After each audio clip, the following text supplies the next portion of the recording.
people that are coming in late have a space.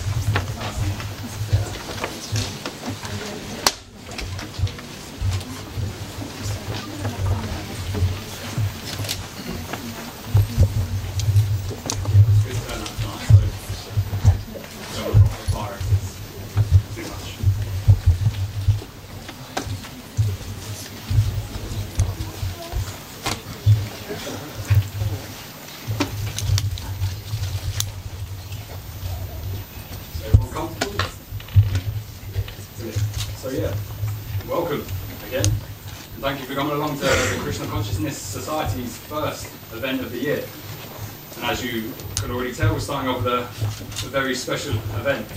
We have two great personalities joining us tonight for this discussion or interview. We have His Holiness Radhanath Swami, who's just stepped off the plane from America this morning, and we're very grateful to have him join us, especially after last year's success of SOAS that many of you might have come along to also hear him speak. For those of you that don't know Radhanath Swami, he has attracted worldwide respect for his work and character over the 40 years of service, so much so that he has crossed paths with notable personalities such as the Dalai Lama and Barack Obama.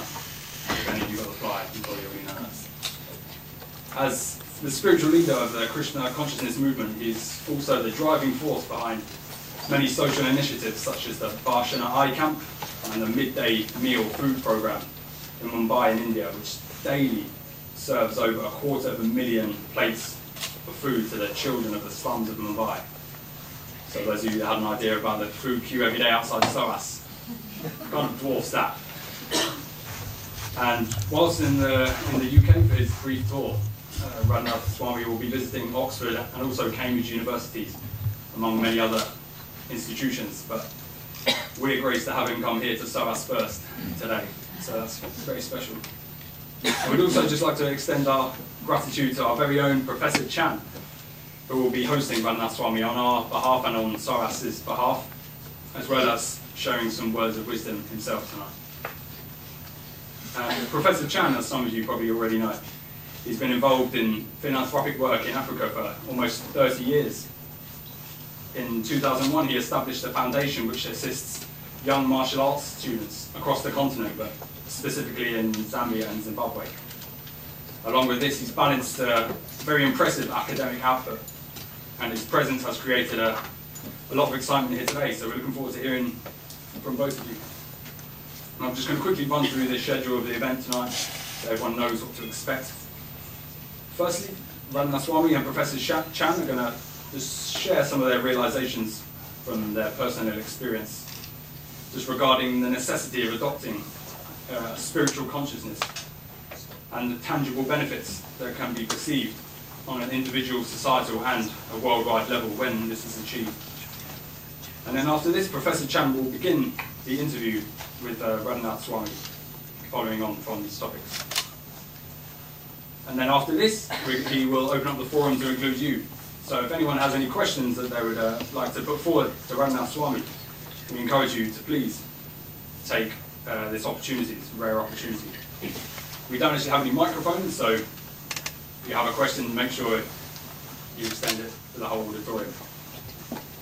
And then after this, that's when we serve the vegetarian feast just outside. And luckily, Radhanath Swami and Professor Chan have agreed to be available just at the front here for more one-on-one questions if anyone would like if they didn't get the opportunity during the forum, or they would like a more personal response, or would like to get one of Maharaj's autobiography signed, then this is the perfect opportunity. And so I hope everyone enjoys the event tonight, and they can take something away from it.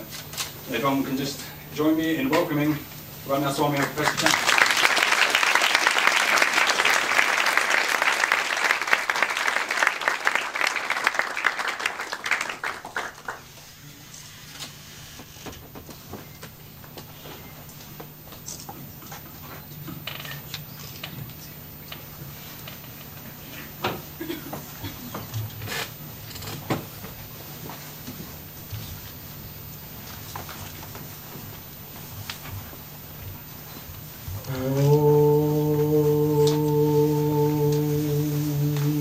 Yantimidandasya Jnananjanachalakaya chakshurun militam jena Tasmai Sri Gurave Namaha Nama Om Vishnu Padaya Krishna Prestaya Bhutale Srimate Bhaktivedanta Swami Nityanamine Namaste Saraswati Deve Gauravani Pracharine Nirvishesha Sunyavadi Paschajate Satharine Vanchakalpatarubhyascha Kripa Sindhubhya eva cha Patithanam Pavanibhyo Vaishnavebhyo Namo Namaha Sri Krishna Chaitanya Prabhu Nityananda Sri Advaita Gadadhara Srivasati Gaur Bhakta-vrinda Hare Krishna Krishna Krishna Hare Hare Hare Rama Rama Rama Hare Hare.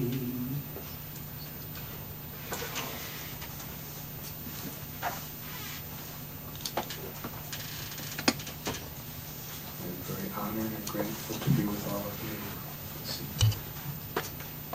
Special gratitude to Professor Richard, dear friend, such an esteemed scholar will be with us. Anthony, for your kind introduction. And all of you. Thank you very much. We were asked to speak briefly on the subject of how spiritual life has a relevant importance within the modern world. It's incredible how things change. Today, with the various conflicts due to greed, sectarianism, pollution, it's a very exciting opportunity to really be instruments of powerful change. And from a spiritual perspective, that change, in order for it to be substantial, it has to begin within ourselves. Albert Einstein said that we cannot solve today's problems by using the same awareness that caused them. And this is an age-old challenge, how to actually change our consciousness. In the early days,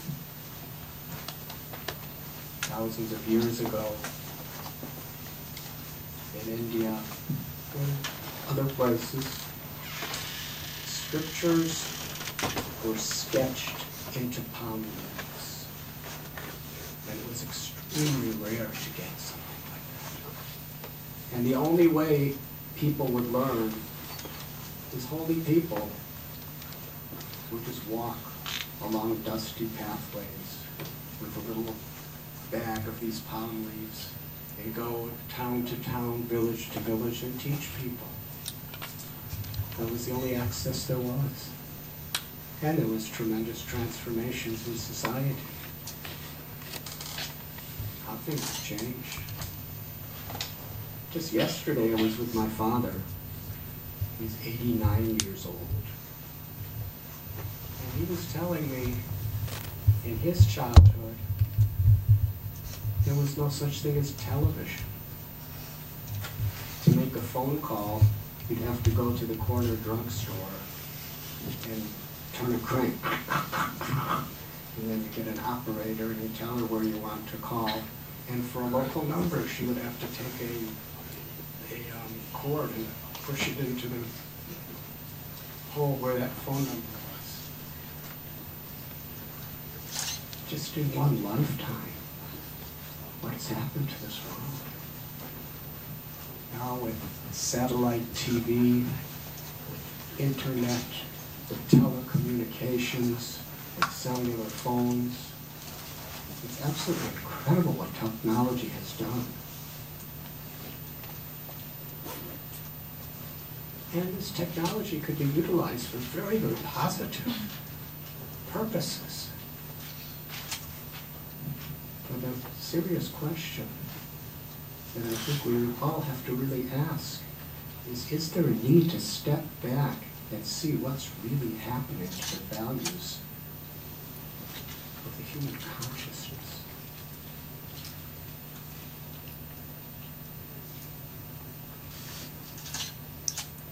I recently saw an article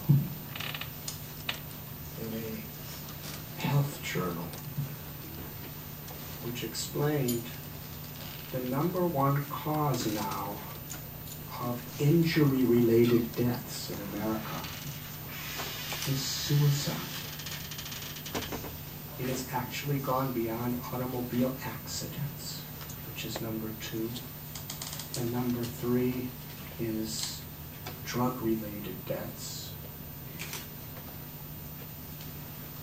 With all we have, depression, suicide, anxiety. And not long ago in Wall Street, there was such a trauma that affected the economies all over the world. And so much of it, the cause was greed. Greed by people who had everything materially that people could possibly dream of. They weren't satisfied. And in the global community we're living in today, even in the name of religion, which is supposed to actually solve these problems, it so often becomes the biggest problem because of sectarian conceptions, where spirituality, instead of cleaning the effects of arrogance, superiority complex, it becomes a weapon to serve the ego in the name of God. In the 1960s, when I was a student, like many of you, of course I only made it through one semester of college before I took my journey to the East. I kind of never came back. But we had our challenges then. Pretty much the same as now, but just in different forms. In the 1960s, I'm from Illinois, near Chicago, there was tremendous social unrest because of civil rights. It just didn't make sense to me.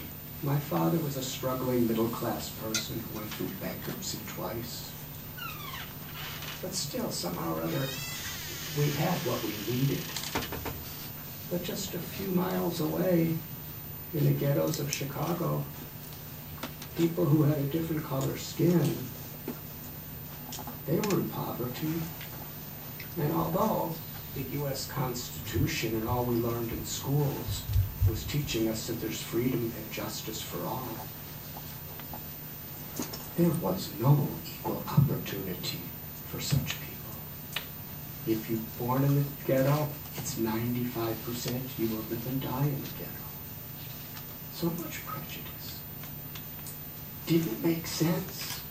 And some of my best friends persecuted for that. Martin Luther King, in one speech he said that the irony of our times is we have guided missiles and misguided humanity. At the same time, there was a Vietnam War going on. A war that really didn't make any sense whatsoever. But yet, when we turn 18, if we're drafted, we have two choices.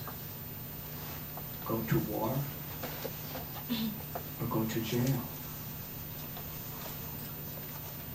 It was serious. When things are really right in your face, you have to take it seriously. It's not just some ideology that you may not believe in that somebody else is dealing with. These were real factors. And so many of my brothers and sisters at that time, we were demonstrating. Some were killed, beaten by the police who were supposed to be protecting our freedom. It was a serious times. And in my own life,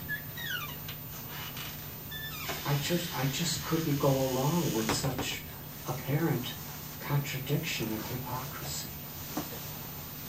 So I joined the counterculture. But then, as time went on, I realized that the same disease that the counterculture was fighting against, we had it. We just had a different hairstyle and a different dress style and different music.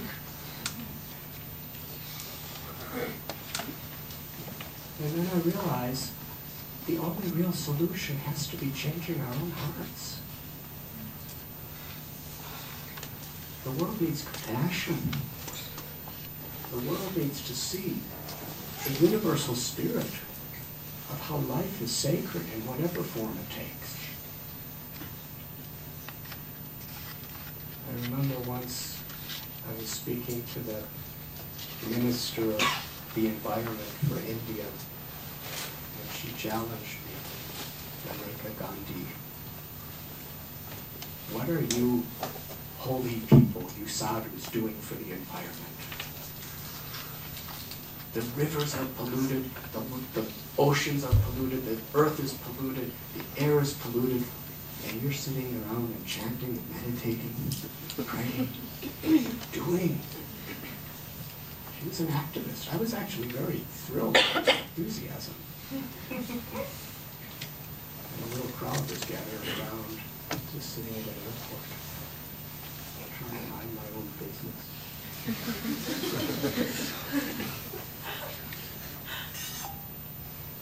And I expressed my thoughts that if we don't go to the root of a problem, and we only deal with the symptoms, well, we're not making a very lasting solution. It's like if there's boils in the body due to a blood disease.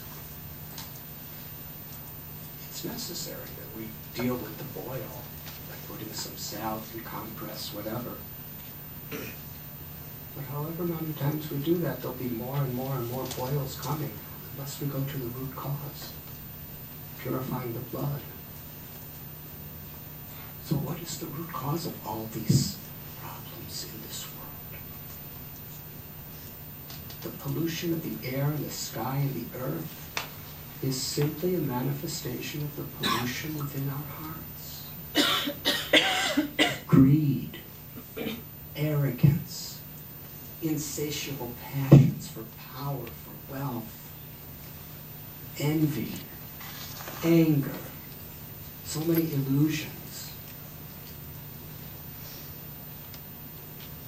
And universally, spirituality is meant to clean our hearts. My guru, Srila Prabhupada, used to say, spirituality, real religion, is not about being a Hindu or a Muslim, a Christian, a Jew, Parsi, a Jain, a Sikh, Muslim. It's about cleaning the heart. It's about building a true foundation within ourselves. foundation that we build our lives upon, a foundation of inner fulfillment, a foundation of compassion, a foundation of love for God, and sing the sacredness of life everywhere. Lord Chaitanya, one of our great avatars, he taught Amani Namanadena, that true culture is the capacity to offer honor and respect to the living force within every living being. To clean our hearts of this dirt. The explanation, Cheto Darpana Marajanam Bhava Mahata Abhina Bhavanam, that the mind is like a mirror. And if the mirror is covered with dust, we can't see ourselves. All we see is the dust. But if we clean the mirror, we see ourselves. Who are we? The Bhagavad Gita explains Jayate Mariyate Vakadacha, that we are all living forces. We are all spiritual sparks. We're part of God. Seeing through the eyes and hearing through the ears and tasting through the tongue and thinking through the brain. And the nature of that living force is Satchidananda, eternal, full of knowledge and full of happiness. And that happiness, its essence, is love. To love and to be loved. And the origin of that love is the nature of the eternal soul's love for God. And when that love is awakened within ourselves, there's such deep fulfillment that we can actually see a part of God in everyone. And there's love. Human evolution is going beyond the obsessive need to take things, to finding the true pleasure of giving, seva, unselfish service. And when we develop that foundation by simply awakening this essence within ourselves, then our integrity will not be compromised by temptations or fear. Then we can actually see everything in relationship to the love we discover within ourselves.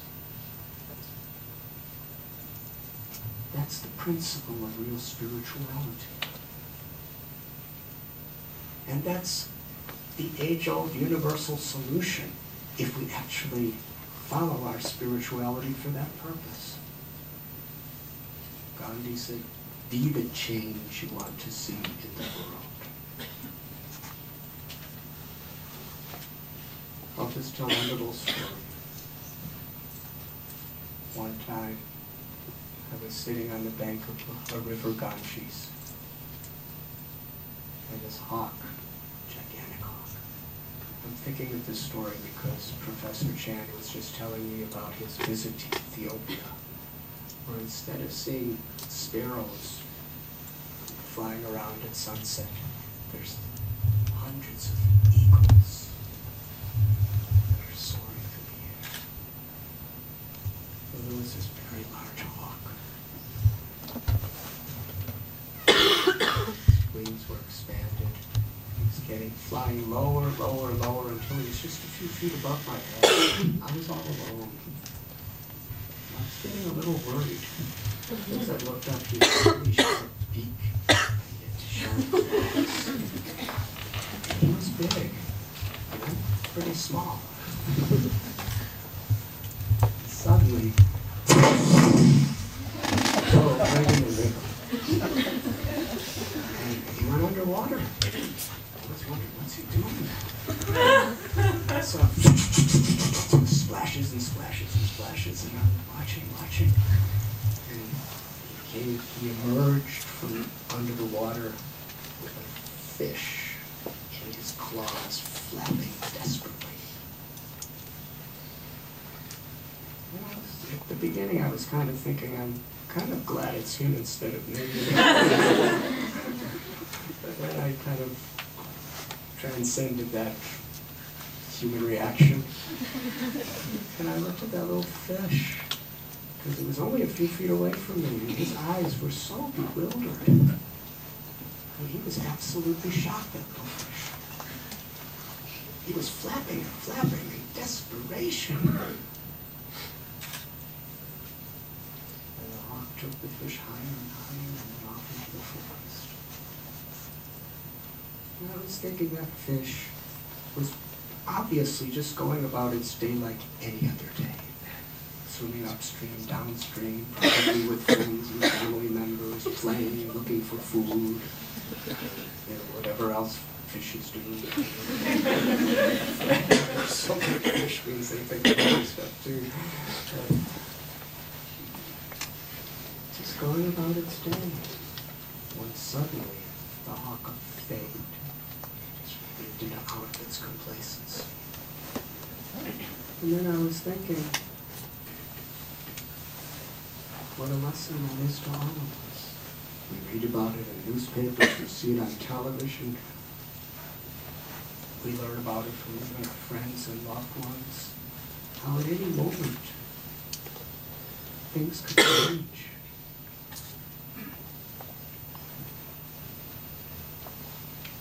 We shouldn't be complacent. We should be alert. If that fish was swimming deeper, the hawk could not touch it. And similarly, if we go deeper into ourselves, if we develop that spiritual foundation that is inherent within all of us, then whatever may happen in the world, it cannot disturb our integrity, our dignity. It cannot disturb our peace and our love for all beings, for God. And that potential is within all of us. And in these modern days where there are so many problems ecologically, economically, in religions, on practically every level,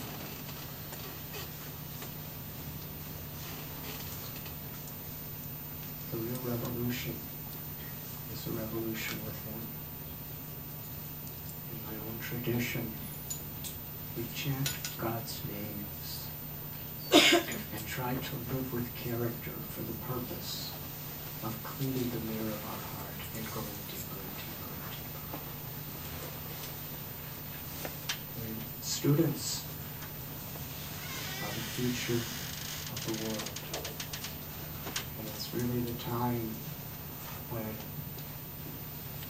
this internal revolution can have a powerful effect on us, our colleagues at work. I thank you very much.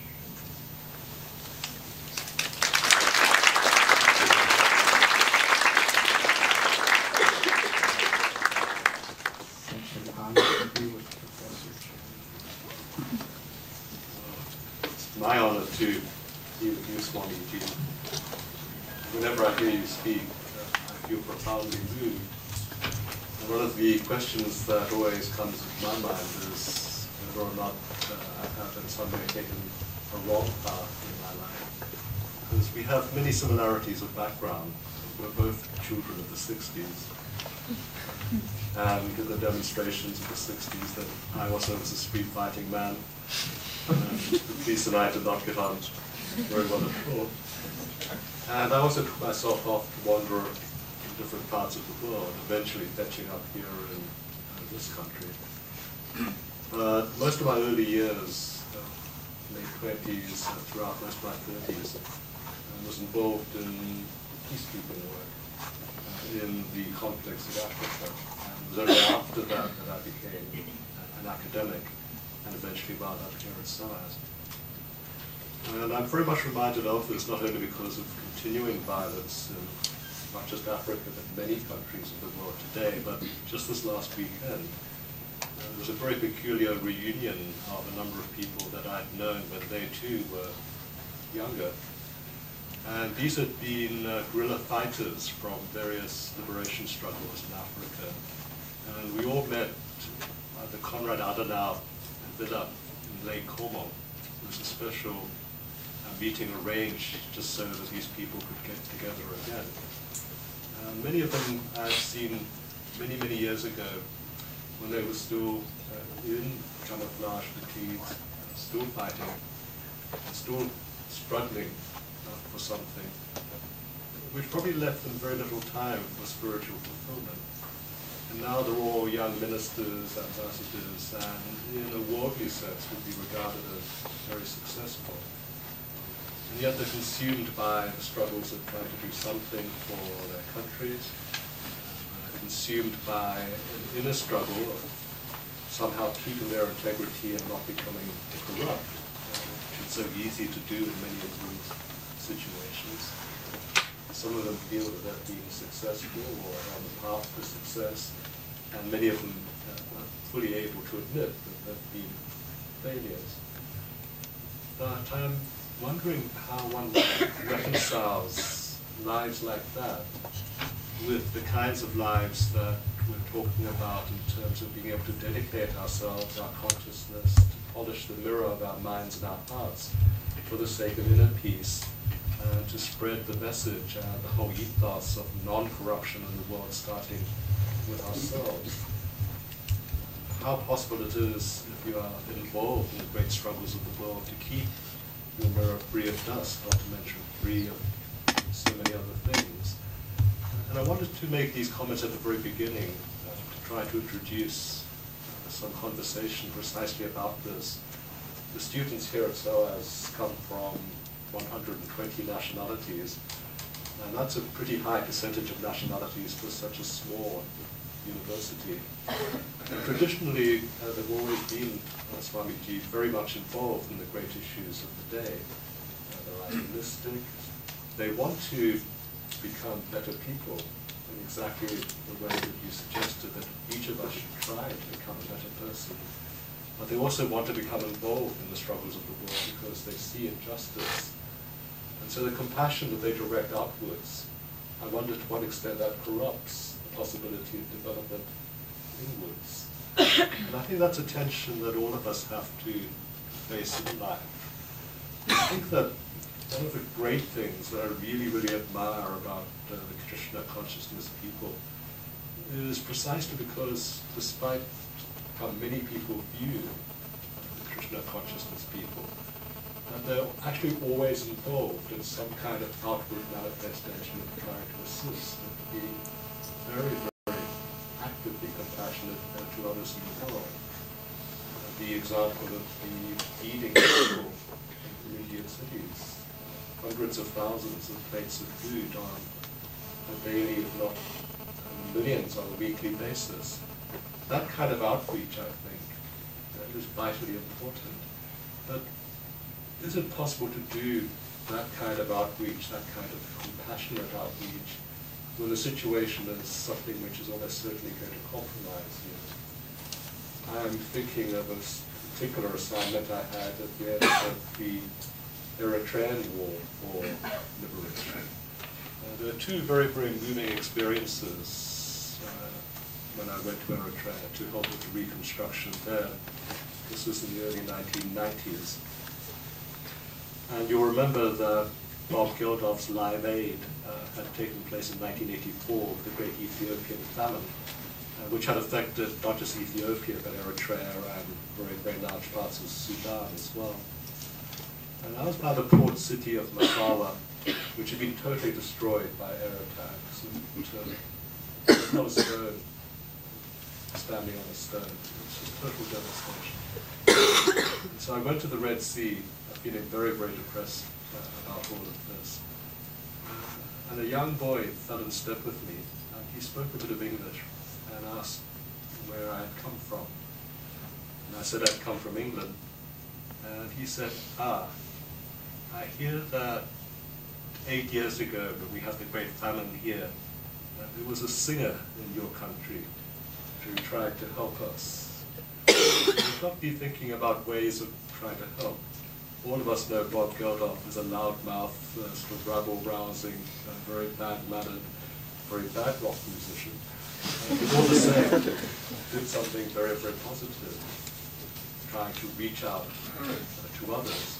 But in doing so, also compromised himself, I feel, in terms of the associations he made with the rich and the great and the powerful and the politically strong of the world. In order to try to help other people, he tried to get money and political support from those whom I would regard, and I think most of my students would regard as deeply compromised individuals. And that's a contradiction, I think, that has to be grappled with as we try to exercise compassion, a form of spiritual quality in today's material world. How do we address that contradiction? The other thing that most alarmed me on that particular visit was I was taken to visit an execution ground where it was my job to count how many bodies were at that point in time still unburied. Don't forget the war had just come to an end. So I counted 600 bodies. And what alarmed me was not the bodies or the counting of the bodies, but by how uncaring and jaded I'd become by the end of that exercise. And driving back up the hills to Asmara, the capital city in the mountains of Eritrea, I was asking myself very deep questions. Why do this? How can you do things like this and still maintain compassion? Or should you not do this and not risk losing your compassion in the first place? So Swamiji, I was wondering, given exactly the things that you're talking about, the violence in the world today, the great difficulties that plague young people all around the world, given the idealism that young people here at SOAS feel towards all of these things, what would you advise them to avoid being torn by trying to do something which will compromise their compassion? And how to keep their compassion? And is it possible to keep compassion by keeping aloof from the great struggles of the world? To what extent can you develop yourself as a compassionate and spiritual human being while being involved in these struggles to try to do something better for other people in the world? I wonder whether I could start my interview by asking you a difficult question, but one which I'm sure resonates in the minds of all of my young friends here.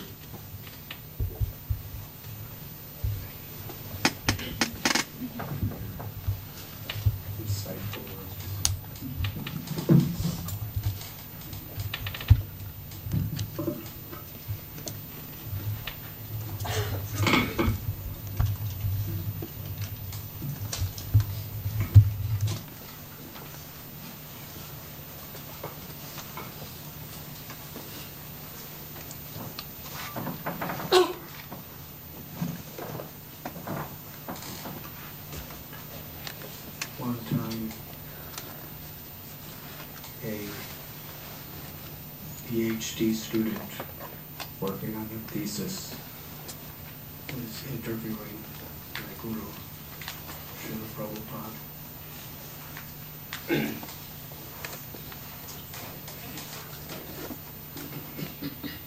And he was challenging the nature of the compassion of today's world. It was a long talk, but at one point she tried to change the subject and said, "Could I ask you a philosophical question?" And Prabhupada said that without good character, philosophy has little or no meaning whatsoever. That the beginning of humanity, really, true humanity, is our character. Character means transformation, from arrogance to humility, from greed to generosity, from hate to love, from vengeance to forgiveness. These are universal principles. And so often today, even in the name of religion and high spiritual philosophy, there's very little character. The world needs this character. and for their character to actually be able to withstand the temptations and the fears that will inevitably come to us, we need a strong internal foundation. And that's where the need for spiritual life is. But at the same time, especially in modern times, the greatest service that we can do, and one of the greatest purifications for our own self, is to be an activist, to be willing to take risks, to be willing to actually extend ourselves as instruments of compassion, of instruments of change. So I would say, Professor Chan, that balance is required. The balance of activism within the world, and at the same time, that cultivation of the inner strength, the inner integrity, and ultimately connecting with that grace that is beyond our own intelligence and beyond our own powers, to be instruments of peace and love.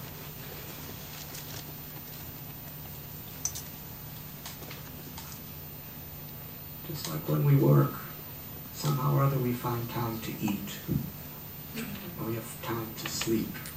Because if we don't do that, we're not going to be able to do our work much better. If we think that if we just eat and sleep and don't do any work, then that's not very progressive. And if we just do work and think that, eating and sleeping is just a waste of time, what is going to be our sustenance? So to harmonize the activism of our service to this world with that internal cultivation of virtue is what really the world needs, and what each of us could choose to live by. Swamiji, how should we do this? I'm thinking about a talk I heard once by the Chinese film director, Ang Lee. He made the film Crouching Tiger and Hidden Dragon, which was a very didactic film, and a very, very unusual one for its time. But he was asked what his philosophy was like. He said he was a Taoist, a Chinese form of meditation and development very closely aligned with nature. But he said that it's time that we were able to develop in today's world an industrial Tao. There's no use learning to meditate in mountains and by streams if we no longer relate to the environment that most people have to live in. And to be spiritual, and to be spiritual and meaningful, that is meaningful to other people way today, you have to have an industrial Tao. So the question that comes to mind is in trying to cultivate oneself and trying to find this balance that we were talking about. What about the temptation? This is in fact a temptation to remove ourselves from the scene of action, to take ourselves to a peaceful place, far away from where anything troublesome or difficult might happen. Is there a way to be able to develop an industrial spirituality, as it were, in today's very, very difficult and industrial world? Technology, science, the products of industry are actually neutral. Their benefit or their destructive powers depend on our consciousness. An example is given of a knife.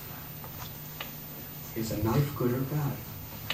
If it's in the hands of a thief, that thief will kill someone to get money. If the same knife is in the hands of a surgeon, that knife will save somebody's life. So the things of this world, whatever they may be, their value is in the consciousness of who's using it. I remember when I was writing this book, The Journey Home, I wanted to go back into some of the places I lived 35 years before to get a view of memories. So I went up to the Himalayan jungles, just north of Rishikesh, where I lived with one yogi in a cave in a deep jungle. So when I went to the cave, I found there was about 4 or 5 little caves and one big one. And I was a student, so I lived in one of the little ones. And the guru lived in a big one. They were nice caves. His cave was a 5-star cave. Ours were like 2 stars. But I went to a cave and it was boarded off. And there was a big lock on it. And it said, trespassers will be prosecuted. This was very different. So I was just kind of sitting there wondering what happened. And then this one yogi, long matted hair, just had one little strip of cloth around his loins, barefoot. He was a real traditional-looking yogi. He came to me and said, "You're not allowed in this cave." I said, I understand. I said, why?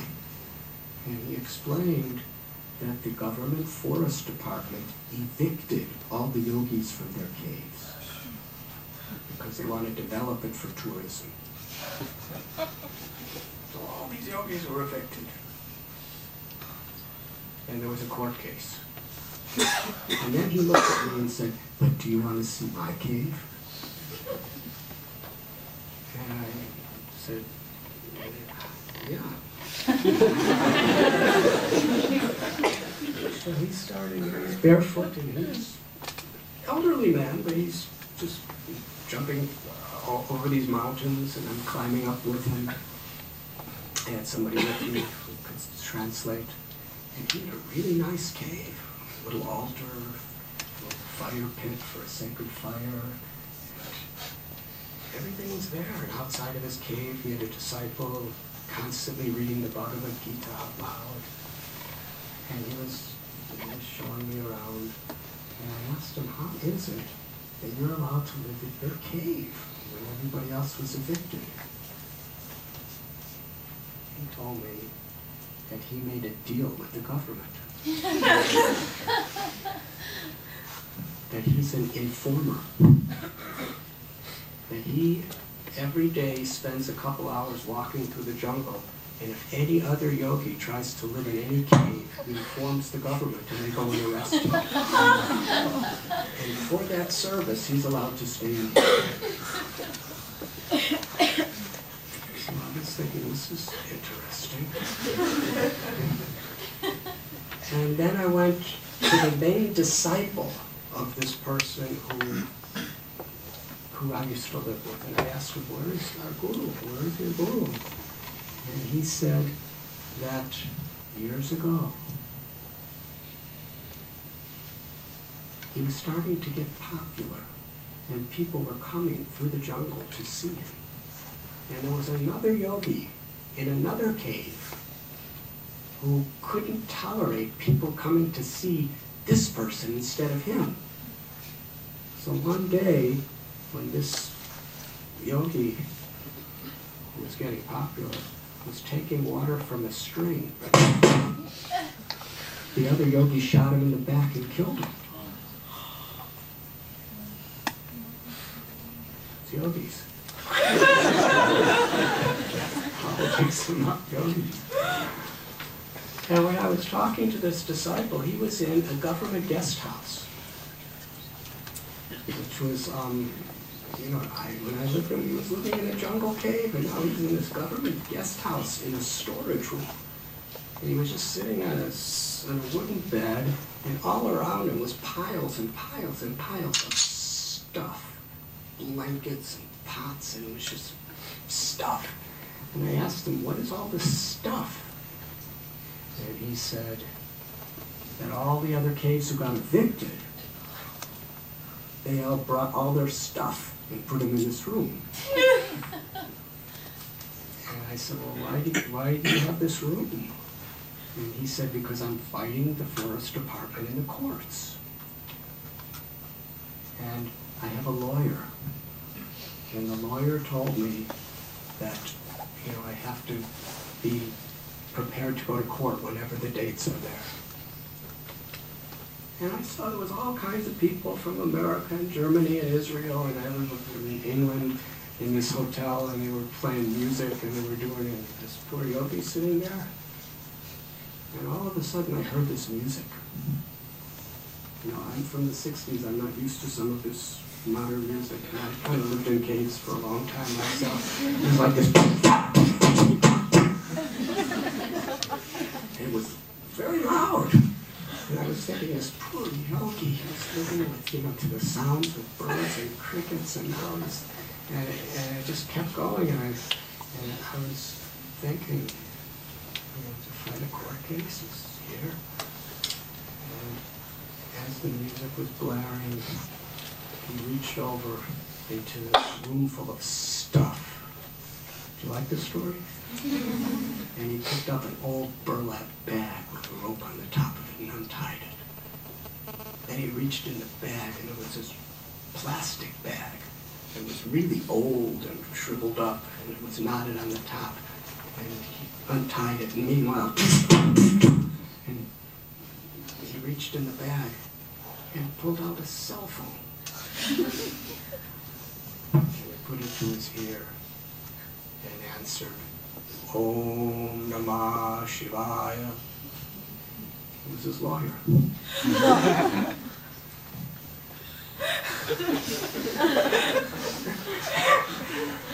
I asked him, you know, why do you have that ringer on your cell phone?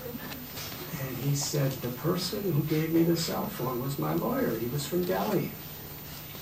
And he said, there's a menu of different types of ringers. What would you like? And he was going through the list. And he came to the selection trance. And the yogi said, that is the goal of yoga, trance. So he said it and left. And after he was gone, he didn't realize what trance music actually was. But anyways, I'm sorry for the long answer, but even if you're living in the caves of the Himalayas, still envy and greed and all of this stuff could be there, even violence. And I know people in New York City and London and Bombay who have families, who work in business, who are very, very pure, sacred people. So our spirituality is not so much a matter of changing our location, it's a matter of changing our hearts. Because there's disturbance everywhere. I think that was a very, very fantastic answer. Some of you understand that in today's music there's something called bass rapping, which means that you manipulate the microphone to make exactly the kinds of noises that you were just making. So I could get you a very good commercial lawyer and get you a Ladies and gentlemen, I think that what we should do right now is to open the floor to you. And if you've got any questions that you want to ask Swamiji, you should feel very, very free to ask your questions. Can I have some hands of anybody who wants to start the ball rolling? The gentleman at the back there. I was just wondering the extent to... Sorry, I was just wondering the extent to which there was any virtue in someone who does choose to go out and not have any relevance with what we're calling the industrialized world, and actually just go out and live entirely in a cave, not to transform themselves and come back and do good, but to stay out and die like that. I'm just wondering, is there any virtue in doing that? According to our Vedic tradition, there's two types of serious spiritual practitioners. One is a bhajananandi, which is a person who withdraws from the world so that he or she in a holy place, in a monastery or ashram, is completely away from the greed and the competition and the egoism of the world, to give their lives only to prayer, to chanting God's names, and to spiritual practice in that way. Of course, sometimes the same types of problems in a micro setting are there too. I've seen in ashrams and monasteries, usually people have to deal with the same kind of stuff in principle as we're dealing with in the cities, just in another dress. But that's a Vajananandi. And some people just go off alone. And such persons, if they do it right, can actually attain that love of God, that liberation. And the other type of person is a Gostiyanandi, a person who makes that balance of giving proper time each day to one's own spiritual practice, to actually connect with that grace, with that power, with that foundation within ourselves, and then to go out and seva, unselfish service, whether we're a doctor or a lawyer or a professor, or whether we're a swami or an industrialist or a business person or a software engineer, to actually perform our duty as an expression of that grace that we're connecting with inside, rather than just an obsession to get so many external things to try to satisfy the emptiness within myself. So these are two things. In the world today, we need Gostiyanandis to help as instruments of compassion.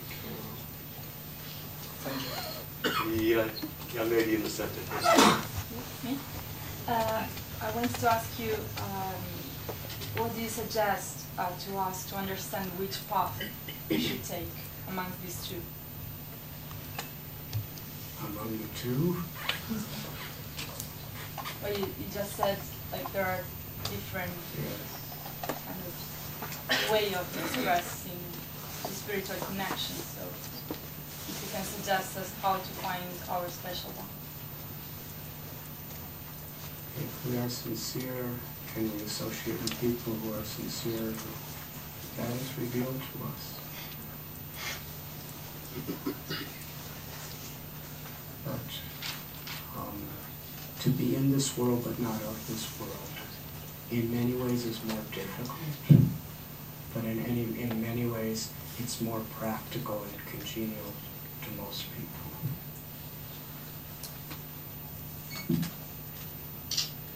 Yes. In the first part, when you were saying that we should reach to our core and find God, and then like have love for others. I was just wondering, are you saying that if we're not religious, we're not capable of the purest form of love? Is that your point or not? If we don't connect to the eternal nature of our true self, our soul, and if we don't really connect to the grace of God, which is within all of us, which is that deepest, highest power of love, then we're not living according to our potential. To be good, and to be kind, and to be nice on a relative level is piety. It's goodness, which is good. But to actually go deeper, where we can actually be instruments of that eternal nature of love, that takes spiritual purification. So it's a question of how deep we want to go. In our tradition, we chant these names of God for this purpose, to make that connection. We have this mantra, Hare Krishna, Krishna Krishna, Hare Hare, Hare Rama, Rama Rama, Hare Hare. There are many mantras. Man means the mind, and Trayate or Tra means to liberate, to purify the mind. to get the dust off the mirror of the mind. And this Maha Mantra, and there are many names of God, it actually connects us to that deep, eternal spiritual essence of the dormant love that is our true nature. And that empowers us in a way that is beyond time and beyond death. And whether we call it, because religion is sometimes so misunderstood in this world, but the actual Latin word religion comes from the word religio, which means to bind us back to our essence. And the word yoga means to reconnect us, to reunite us with our essence. So what's important, whether we call it yoga or religion or spirituality, what's important is that we're reconnecting with our essence and being empowered by that grace in whatever we may be doing. Janavi Devi, she's a beautiful, virtuoso violin player, dancer, and singer. And the beautiful skills she has, trying to uplift people's consciousness without expecting anything in return. It's just beautiful. Whatever talents we have can be beautiful ornaments to our devotion. Does that answer your question? We have another question just here. Young lady. Yes, I was just wondering if spirituality is within all of us, and it's sort of and it's our essence in a way. Is it possible that that some people could be unspiritual? Because there are some people, if you ask them, do you believe in anything, or do you have some form of spirituality? They'll say no. And do you think that that's possible? That maybe they're just people who are not spiritual? It's a question I ask. There's people who are forgetful of their spirituality. And spiritual paths are to remind us of what we've forgotten. My beloved Guru, Srila Prabhupada, when he first came to England, he was asked, why have you come here? We have our culture, we have our religion, why have you come here? And Srila Prabhupada replied that you British people, you controlled India for almost 2 centuries. And you practically all the treasures of India you took to England. He said, but the greatest treasure of India is its spiritual culture. And you forgot to take that back to England. So I've come to give to you what you forgot to take from us.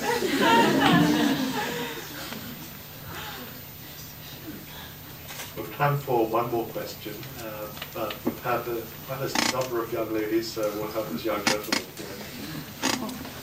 One of my favorite quotes is to be yourself in the world that's constantly trying to make you into something else is the greatest accomplishment. I was just wondering, how would you define the words to be yourself?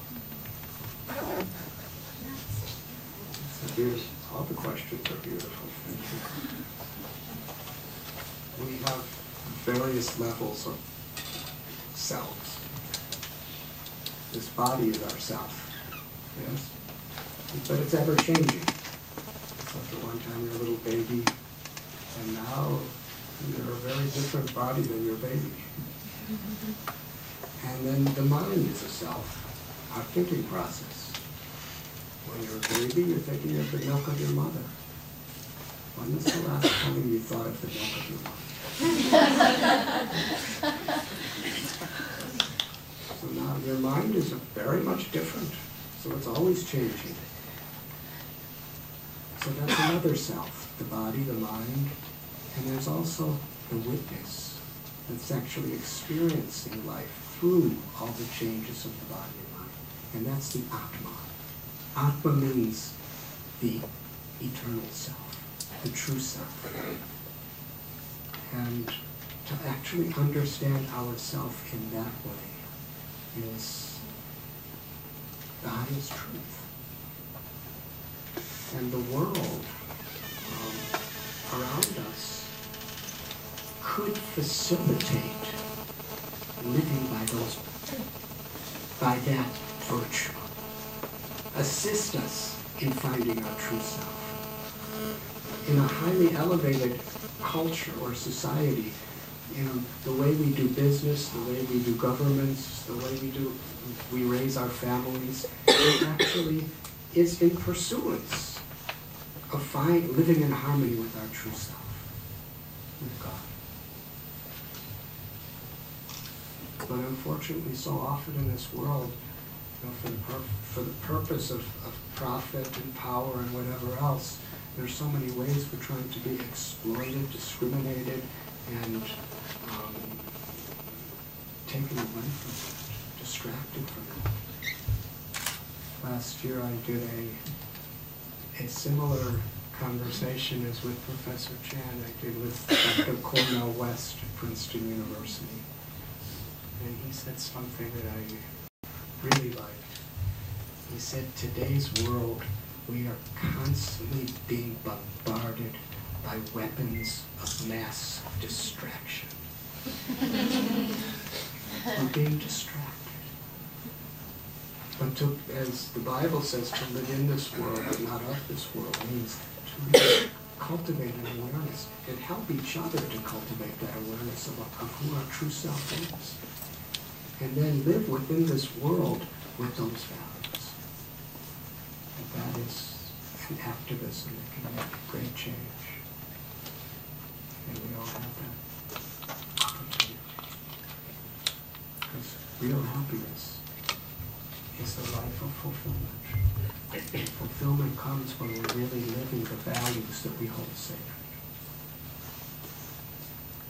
Ladies and gentlemen, Swamiji, whenever he travels, enjoys most when he's able to have one-on-one conversations with people who've come to speak to him and speak with them and to share experiences with them. And so it's been very, very important to ensure that there is some one-on-one time for you, both here at the front of the lecture theatre and a little bit later on with the food and the other refreshment that's out there in the foyer. So what I want to do now is to bring this formal part of the proceedings to a close so that the informal interaction can begin. But before we do that, I think that we should show our appreciation to Swamiji for coming to talk to us.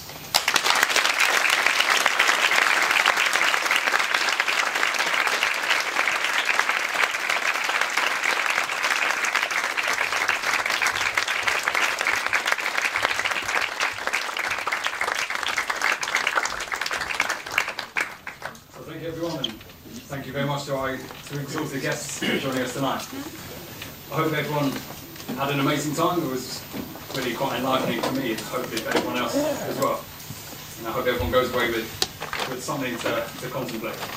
And if you didn't manage to ask a question during the forum, if you would like to speak to Radhanath Swami or Professor Chan now, then they have kindly given us a chance. We'll be here for a little while longer during the evening.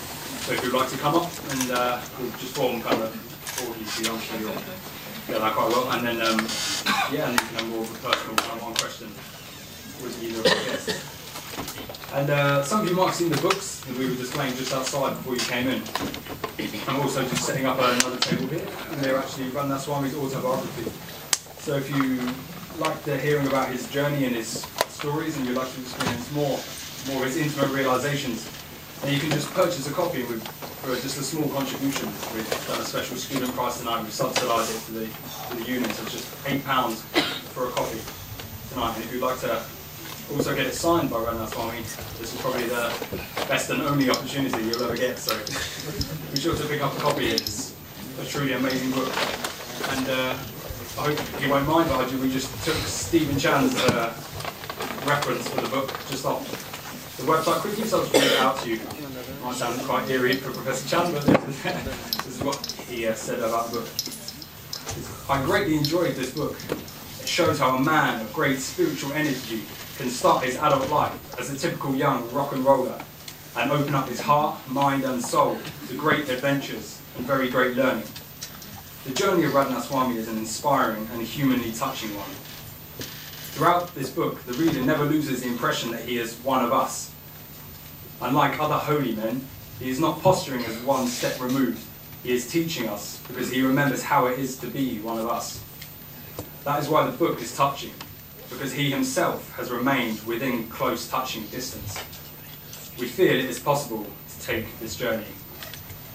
So that's just one reference. If you need any more, and they're on the back of the book. And also, I'd just like to take this quick opportunity to let you know of the regular events of the Krishna Consciousness Society that will be running this year. So on Mondays we have yoga, and then on Tuesdays we have philosophical discussions on the Bhagavad Gita, which is the basis of the spiritual teachings of which Radhanath Swami was mentioning this evening. And then finally on Thursdays, we have a guided music meditation. And all of these events are in room 116, which is just in the main building, right above reception. And they start at 6 o'clock. And all followed by a free vegetarian feast as well, like you'll enjoy tonight. And if you would like details on these events and you haven't signed up already, then please do sign up on our email list, which is just outside. Before you get the food, you'll have a little queue and just jot your name down. And then we'll send you all the information for the events. And also other events we'll be having, such as guest speakers, vegetarian cooking workshops, and also retreats at spiritual centres within the London area. And if you had a nice experience here with Radhanath Swami, please, and you would like to have his association again while he's briefly here in the UK, then there's one more public event this Saturday, just off Fleet Street. And it's an evening of blissful music, mantra and meditation. And the details also are just outside on the table, the book table, and then we'll have details of flyers and then the food. And Radhanath Swami will also be running a retreat when he returns in March. So this is, if you would like the opportunity to get away from the stress of university and the city just before exam period, then this is an extremely valuable opportunity for you. So please, again, sign up outside. There's a lot of places to sign, but hopefully you'll get the right one. And so, yeah. That was it. So if everyone would just like to possibly just create a queue going up this side, around and then out, and then just you can serve the food. And please feel free to come back in here and eat. And or there's a few seats just dotted around outside you can take. And for those of you that would like to come and speak to Radhanath Swami or Professor Chan, then don't worry about food. We're saving some.